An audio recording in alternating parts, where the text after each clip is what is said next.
Welcome back to the channel, everybody. I'd like to thank everybody that's subscribed. We've more than tripled the amount of subscribers I've had since the last video. But today, we're going to be messing with my newest tack stamp right here, the Silencerco Sparrow. So the Silencerco Sparrow is meant for 22 long rifle, 22 mag, 17 HMR, and even 5.7 by 28.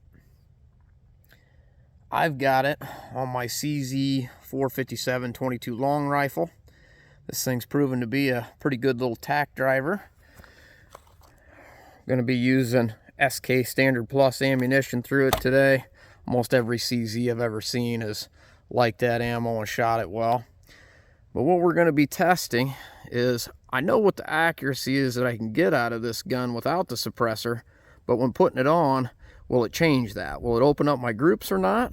And most importantly, is it gonna give me any point of impact shift on it? So let's get to shooting this thing and see what happens. So I'm here at 50 yards and I've got the gun all zeroed up with no suppressor on it. I'm gonna shoot 2 5-round groups and see what they look like, and then we'll put the suppressor back on it and shoot another 2 5-shot groups, and we'll see if there's any difference in them. Alright, here we go, group 1.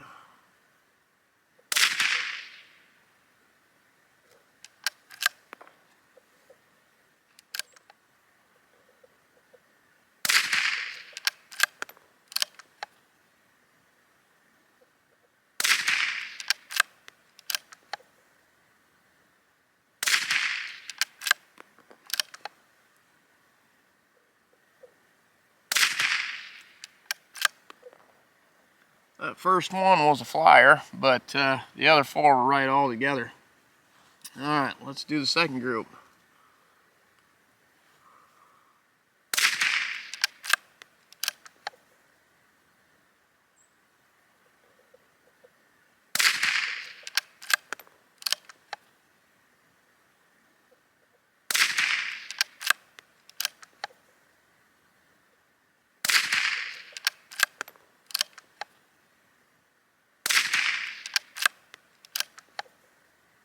Here at the target, and this here is where I had to zero it up and bring it up a little bit for today. We got a little bit of wind going, so I had to adjust for that. But here's the first 5-shot group, pretty good. Here's the second one. Very first shot was a little bit low, but other than that, those 2 groups are looking pretty good. I'll go ahead and put the next 2 right down here. I gotta shift the target up just a little bit. Got a little low on the backer. All right, now let's shoot this first 5-round group suppressed.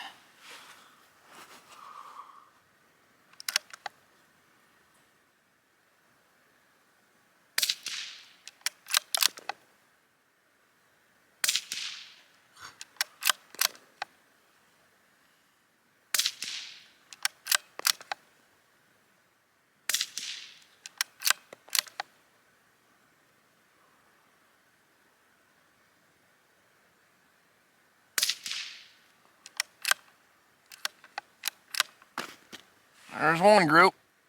Alright, here goes group 2.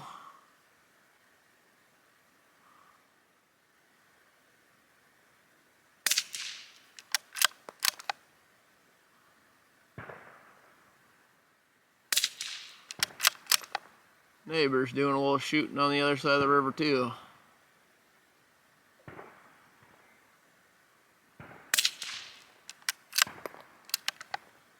This group's looking pretty good. Not too bad. Number 5 went a little bit high there. Let's go down and take a look. Here are the 2 groups with the suppressor on. There's the 2 with it off. So really, overall, no real point of impact shift. I do have a little bit of left to right wind going today. I was trying to wait for it to calm down, but you can never get a perfectly still day. So really, No real point of impact shift or anything. I mean, there's that one guy right there. With 22s, you will kind of get that odd flyer here and there, a little high, a little low.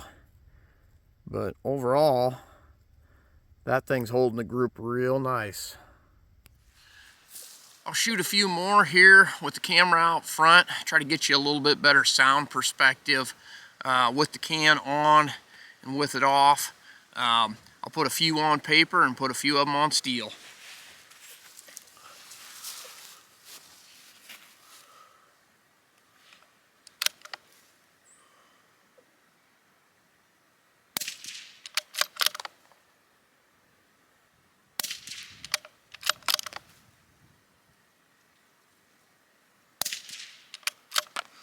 Alright, let's go over to steel here.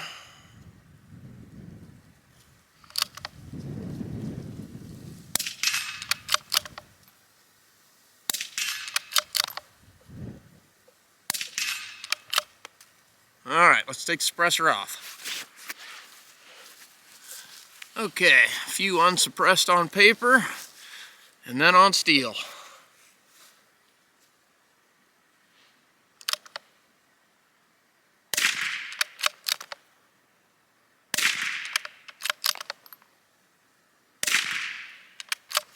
Alright, moving over to steel.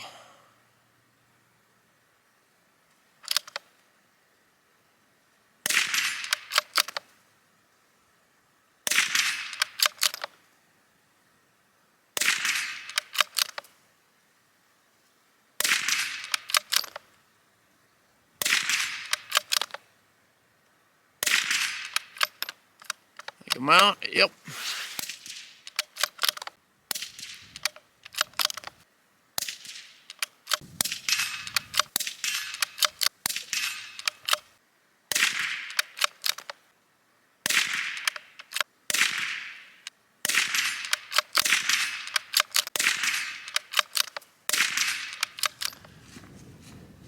One of the main advantages that a 22 suppressor has going for it over a centerfire can is that a 22 long rifle just doesn't produce much heat. You can shoot and shoot this thing and it almost never gets hot to the touch, especially on a day like today when it's 45 degrees out. I mean, you never need to put a cover on it because you just don't get that much mirage messing up your vision through the scope. The other thing about them is it's the quietest thing shooting suppressed ever, so that's probably the funnest part of it and why I think it's probably my favorite suppressor. Here's the shots we put on steel, suppressed and unsuppressed, all in the same spot. Them raccoons better be worried.